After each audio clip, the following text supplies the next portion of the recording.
मंडळी, या महाराष्ट्रातल्या शेतकऱ्याच्या पोराने आपल्या शेतात जाऊन शेतीच्या नुकसानीचे रील्स बनवले तर या जगात महाराष्ट्राची अतिवृष्टी ट्रेंड होईल।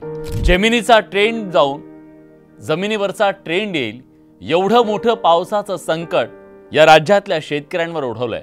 खिशातला रुमाल हरवला तर दिवसभर आपण शोधत राहतो ना।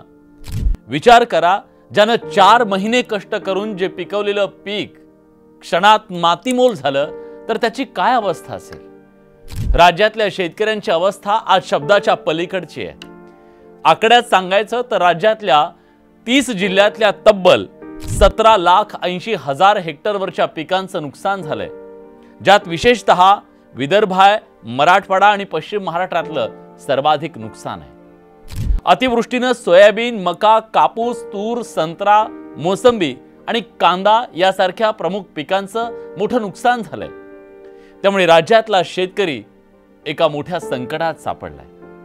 वर्षभर जीवाची बाजी लावून लढायचं, राबायचं, पीक चांगलं येईल आणि संसाराचा गाडा आपला कुठेतरी नीट चालेल ही आशा बाळगून दिवसभर रात्रंदिवस मेहनत करायची, काढलेलं कर्ज, स्वतःच्या कुटुंबाच्या सगळ्या गरजा बाजूला ठेवायच्या आणि क्षणात हे सगळं उद्ध्वस्त व्हावं। कोरडा दुष्काळ संपला म्हणून आशा बाळगायची असं वाटत असतानाच दारावर ओल्या दुष्काळानं धडक द्यायची। ज्या पावसाचं कौतुक वाटावं तोच वैरी बनला। ज्या बीड जिल्ह्यात अभावानं कधीतरी नद्यांना पूर यायचा, तिथं ढगफुटीनं अभूतपूर्व अशी परिस्थिती निर्माण झाली। पहिल्यांदाच आष्टीमध्ये तर रेस्क्यू ऑपरेशनसाठी हेलिकॉप्टरची मदत घ्यावी लागली। लोकांचे जीव वाचले, पण दावणीची जनावरं शेतकऱ्यांना सोडून द्यावी लागली। शेतात खळखळ पाणी वाहतंय, नदीतून वाहत असं। मे मध्ये सुरू झालेला पाऊस थांबायचं नाव घेत नाहीये। गुलामाला फटके द्यावे तसा निसर्ग वेगवेगळ्या संकटांनी या राज्यातल्या शेतकऱ्यावर आसूड उगारतोय। त्यामुळे शेती आत्मघातकी व्यवसाय बनलाय।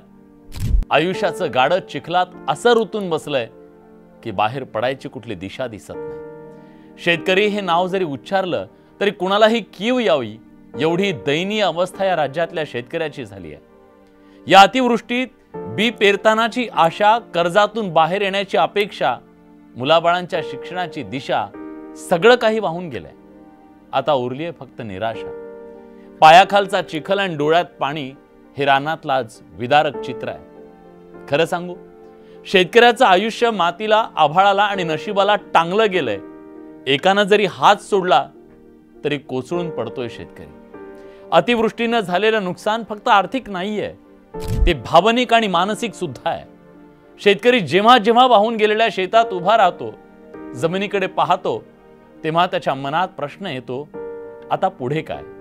त्याच्या मुलाचे चेहरे त्याला दिसतात, बायकोच्या डोळ्यातली चिंता दिसते, पण तरीही तो हार मानायला तयार नाही। कारण शेतकरी हा फक्त शेतकरी नाहीये, तो माणूस नाहीये, तो एक योद्धा आहे जो प्रत्येक संकटाशी त्या जिंदादिलीनं लढतो, पुन्हा पुन्हा उभा राहतो।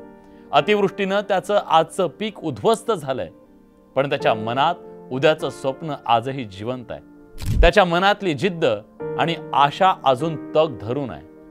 त्याला फक्त थोड्या आधाराची, थोड्या प्रेमाची आणि थोड्या विश्वासाची गरज आहे। संकटाच्या काळात त्याला मदतीचा हात दिला तर तो पुन्हा उभा राहील, पुन्हा शेतात बियाणं पेरेल आणि पुन्हा आपल्या सगळ्यांसाठी अन्न पिकवायला उभा राहील। सरकार त्याला एवढंच सांगा, या संकटात तो एकटा नाहीये, सगळेजण त्याच्या सोबत आहेत आणि या संकट काळात त्याला तातडीनं पंचनामा करून मदतीचा हात देणं गरजेचं आहे। कारण हा शेतकरी जगला तरच सगळे जगतील मित्र।